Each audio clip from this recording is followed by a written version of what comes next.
Give it on, guys. Welcome back to another episode of Sailing Excelsior. Join us as we set off for Neisner. Leaving East London? Yeah. It's an odd feeling leaving this one because we usually leave when we're 100% certain about the weather, and this one has just this tiny little bit of doubt, and I've got a little bit of anxiety about it. The weather window changed 3 or 4 times. 3 times. So what we're doing here is we're going from East London around the corner to a bay called Plettenberg Bay, which is just shy of Neisner, which is apparently a really good place to anchor and wait. The trick with Neisner is it's quite a shallow entrance, and it's between 2 enormous big rocky heads. You've got to kind of split the gap, and you don't want to be going in there in big wind, in big seas or bad weather. And the forecast was showing 3-meter waves, which it just ruled it out completely. This is the one thing we don't like doing, is sailing to deadlines or sailing to timelines. I don't like this shit. That being said, I'm pretty sure we'll be okay. I'm pretty sure we'll be fine. There's going to be a lot of motoring, but yeah, we've got to go. I don't like leaving with this feeling in my gut. I don't like it. Are you supervising? Okay. You supervising? Woohoo! Good way to start the day, Church.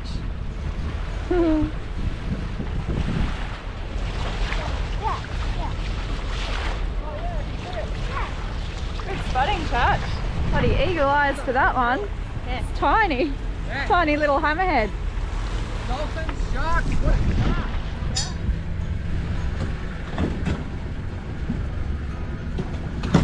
I don't want to do this, but I also don't want to be doing it down in Great White Country. Yeah. You know, once we get down, oh my god, that water is freezing. Once we get down to Plettenberg and Neisner, that's where the seal colonies are, and that's where all the great whites hang out. Yeah, we've only seen 3 sharks this morning. And you're going to get in it. Oh, that is so cold. Be careful. Do you want a rope? Oh. That's like ice. You're going to have to put a wetty on. You get hypothermia. Oh.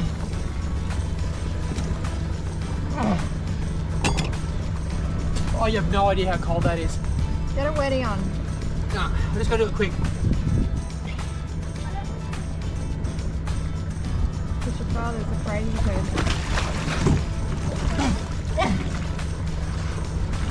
He's checking the propellers because he thinks they've got barnacles because we're not getting enough speed over ground.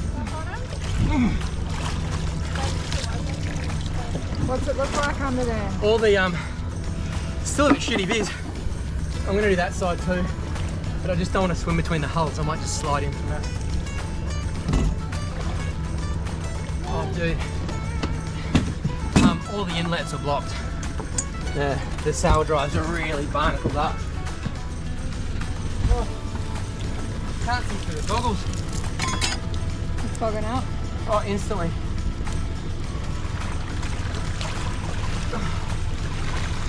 The props are okay.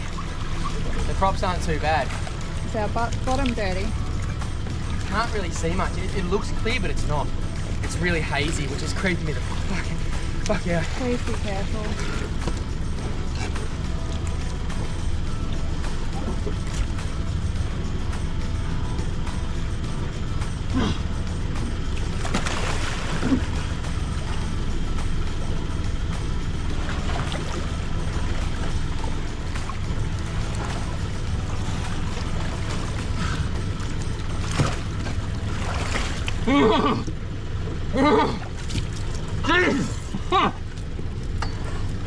Oh man, that is so cold. Oh. Colder than a witch's titty out there, isn't it? Just looking up ahead here, and we could see like a disturbance in the water. It was like a massive bust up of fish, but it's not. It's hundreds and hundreds of dolphins. There's a few out here, probably about, I don't know, 10 dolphins just leading the pack here. But then in behind is just, there is literally hundreds of them. I've never seen anything like this before. They've literally like churned up all the water. That would be like 200 or 300 dolphins right there. Pretty cool, eh? Yeah. It's not fish. It's not fish, but we're hoping. And almost like he willed it, it was fish on.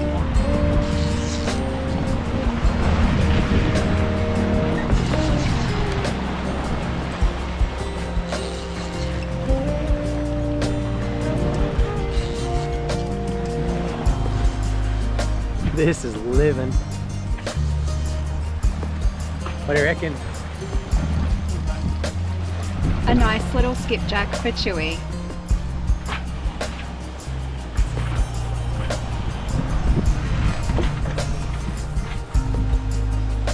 You get that rope.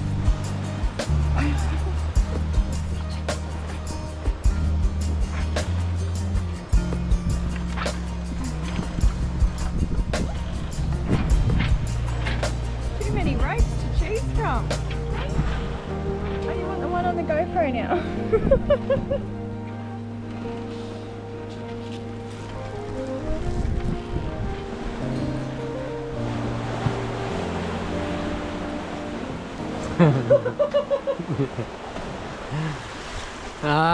Sunset. We're I think we're about 50 or 60 miles down. Probably about 50 miles down since leaving East London this morning, and we're just passing Port Alfred, or Port Elizabeth, just across the way here, which actually marks the end of the Agulhas Current for us. We've kind of been riding in and out of the Agulhas Current for over 1,000 miles, and yeah, she unfortunately for us takes a left-hand turn right around Port Elizabeth and heads right out into the middle of the Indian Ocean, or down towards Antarctica. So yeah, from here on out we're going to be riding just standard currents, or standard ocean currents, I guess, which is a bit of an unusual thing for us considering we've been sailing with this for such a long time. We threw the spinnaker this morning at about, I don't know, 11 o'clock, and yeah, look at that, we're still under spinning. It is an absolutely spectacular evening out here. It is about as good as it gets. I cannot actually see a cloud anywhere, not a single cloud in the horizon. Unfortunately, we won't have any moon tonight, but I don't think it's going to matter.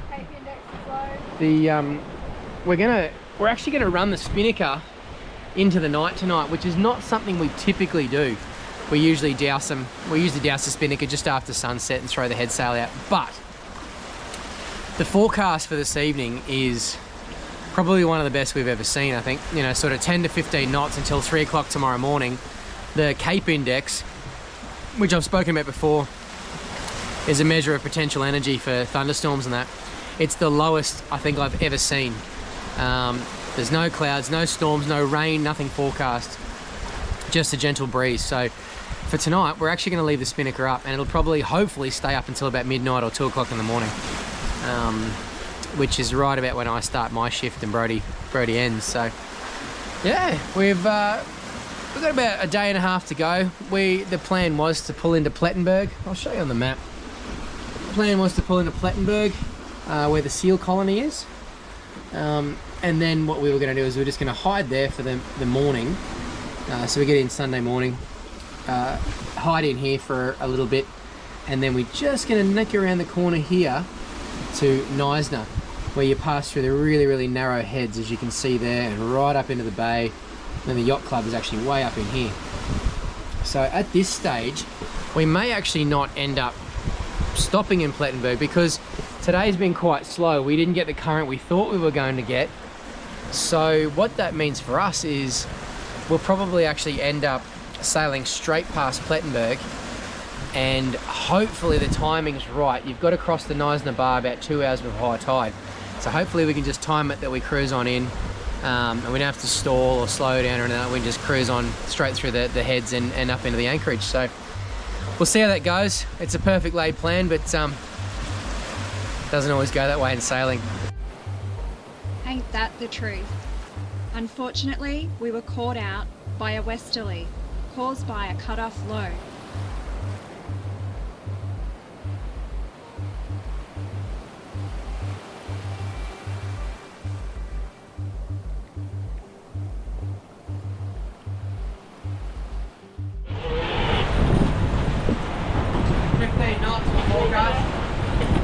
30. Unreal, eh? Fuck. Just the head sail out, heavily revved, we're doing 8 knots. Pretty nasty shit. We've called the pin, we're not going to make it to Neisner, so we're going to head directly northeast, northwest of here and go straight to Port Elizabeth and just try and hide and wait till this shit stops. Not worth damaging the boat. And this just shows you how a westerly can whip up this place. It's what they call them here is a CutOff Low. It's a CutOff Low pressure system. So basically you've got the big systems down south, and then this one's just this little CutOff Low that basically initiates itself because of the land. And I've heard about it being really violent. And the forecast was nothing even close. The forecast was 10 to 15 knots maybe, and we get 30. So yeah, if you ever see one on the forecast, give it plenty of respect. We're lucky, you know, like I had a hunch that it was going to be a little bit nasty, so we stayed quite close to land. So I've only got a 4 mile to run to Port Elizabeth, whereas the Kiwis they're another 30 mile out to sea. Where are they going to go? They're just hove to. That's all they can do, eh? There's nothing you can There's do. nowhere to hide. Nah. For them to turn now to be a beam on run all the way back into 40 mile, they get smashed the whole way. And chances are by the time they got here the wind would stop anyway. So for them it's best to hove to. For us it's best just to sneak around the corner and hide and just wait. We've got the marina there as an option if it doesn't change. But if it does, then we can just poke back out and go. I'm worried everything's going to tear. Yeah. This quality canvas work. We're just about behind the headland, so once we get in there, the sea state will at least calm down. I hope.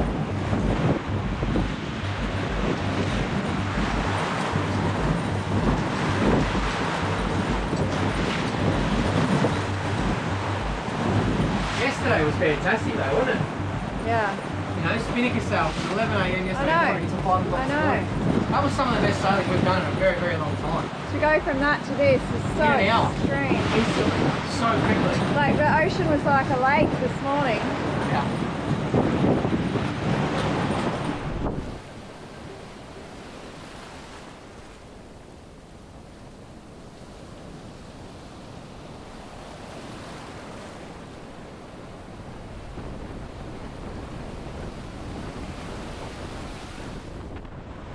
At times like these, Cappy likes to hand steer Excelsior, so he has more control and can turn us off the wind if the gusts get too strong.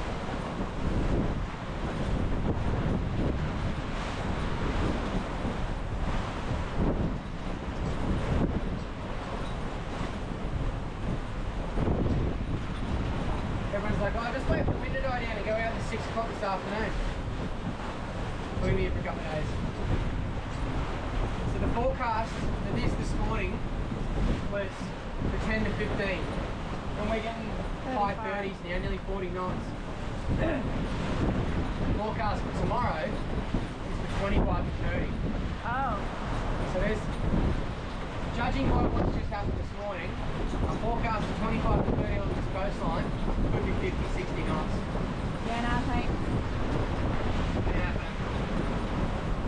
I'd rather sit and get covered in coal dust than go out there and Die. wreck the boat, damage shit. Well, it'll be a fucking miracle if we get in here without damaging something. When we started heading into port, it was time to pack away the head sail. Tail this. Mum's gonna have to do that. Or you can winch, I'm fucking exhausted. Just winch like a motherfucker, man. Go your hardest. Do it now while the wind's dropping.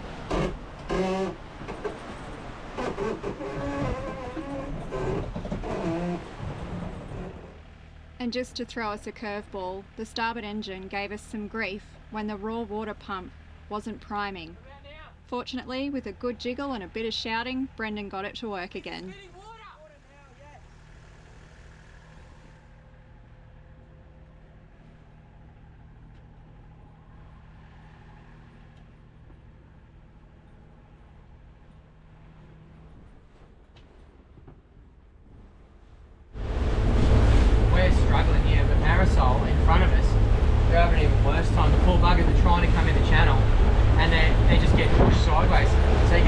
speed up and then the wind gusts and it's just pushing him back. He's been in the same spot for the last hour just trying to get into the harbour. As it is, we're only on like 2 knots at best. This sea state you're seeing right now is coming from less than a kilometre. That's all land. Yeah. Less than a kilometre, and that's the sea state we're getting. Imagine what it would have been like had we stayed out like maybe 3-4 metres by now. Oh yeah. Horrible. We're getting 35 knots on the nose at the moment. We had gusts of 40 before. 40, yeah. This is shit house. I thought we were past the wild coast. All I want is a coffee. Coffee and some fucking wheat bix. I'd make you one, but I'd vomit. You can't. You'll Sorry. die. You'll die. You'll die. We'll be in shortly. There's lots of motor vessels calling up to get into the port, and I just said to Brennan there's not going to be room for us, but apparently they're rescue boats. There's three rescue boats out at the moment. I don't know whether they're training or rescuing and stuff, but 3 rescue boats and 2 pilot vessels. One of them just came past here doing like 30 knots in this ship. It's pretty crazy. Yeah, we'll be right. There's no ships coming in and out at the moment. Woo. Meow. What's going on, buddy? Rough, isn't it, mate? It's pretty rough. Finally, we made it into the safe harbour of Port Elizabeth, and Brody tied our stern off to a mooring to keep us steady. Yeah, maybe tie it to this back plate. Give him a bit more length.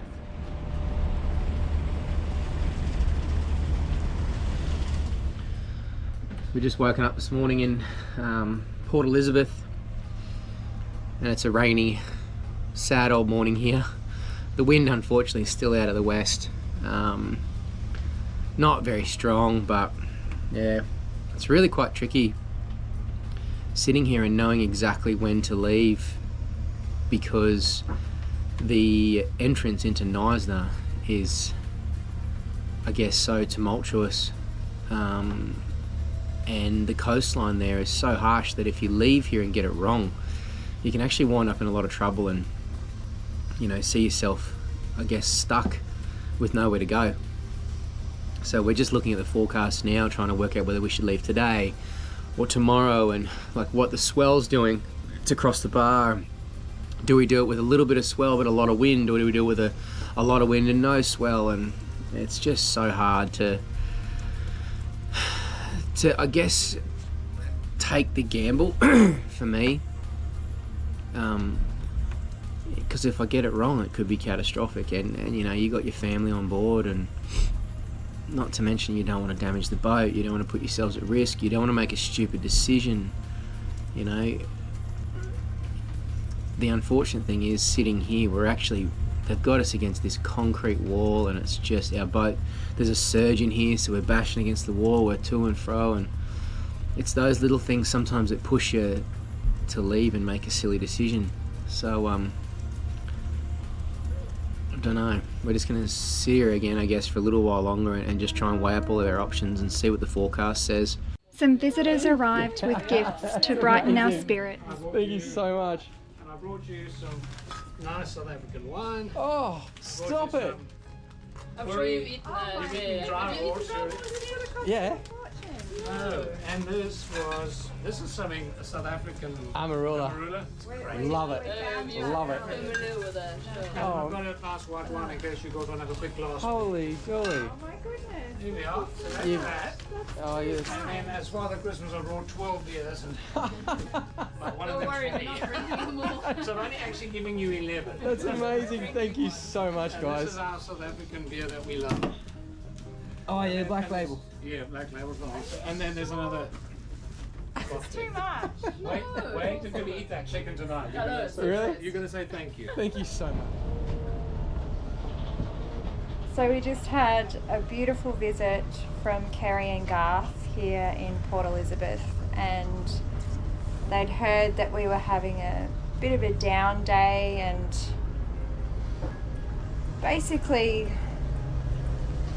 I don't know, Yeah, emotional. basically tossing up whether this lifestyle's for us anymore, because it's just been very challenging of late. We've And taken some big hits. They turned up with groceries, with a meal and dessert and wine and amarula and Turkish delight, and just look at this. We're about to have dinner, compliments of these guys. They couldn't be with us for dinner because they're celebrating her mum's wedding anniversary. But the hospitality and the welcome we have received from South African people Has been just unbelievable. has been fuel to keep us going. Yeah. We've taken some big hits, and you know we're not gonna put all these hits in the YouTube videos because it's miserable shit basically, and it's just part of this lifestyle, I guess. But I don't know that these people will have any idea of the impact they've made on us. You know, with Michael and Yolandi up north lending us their car and being as gracious as well, and inviting us for dinner and everything. You know, home cooked meals are something that we've missed. You know, sitting in a lounge room and eating like that. And in East London, you know, Peter turning up and just ripping his shirt off and jumping in the engine bay and just ripping our engine apart. Not wanting anything in return. With not wanting anything in return at all. He genuinely just wanted to help us. You know, that was remarkable. The amount these guys, we met Kerry in the Maldives. We met Kerry in the Maldives and we surfed with her, and we got along, and she said, if you guys are around, you know, say g'day. So we just said, hey, we're here, we'd love to say hello. But man, they just turned up with all this stuff, and I don't think they'll ever know what it meant to us, because we were having a pretty shit day. Like, we were literally, like Sarah said, contemplating whether we want to do this anymore, like whether we can do this anymore. We've just had some really, really fucking big hits, and despite what people might think, we're not wealthy. We're not loaded. We don't have a shitload of money behind us. We've got a big catamaran, but we spent everything we had on this boat and have been surviving. And these guys, I don't think they'll understand how much it meant to us, what they just did. So, you know, from the bottom of our hearts to all the South African people that we have met and the ones that we're about to meet along the way, man, you guys are just... You're amazing. You are amazing. You are next level, and fuck, we are going to leave a big, big piece of our hearts in South Africa when we leave. The South African people have just... God, man, you guys are... You're next level. Top notch. You are top notch. In our book. I got to hand it to you. It's been the most amazing we've ever experienced worldwide. So thank you from the bottom of our hearts. Thank you. Join us next time when we make a break for it and have to turn back once more. Thanks for watching, and welcome to all our new subscribers.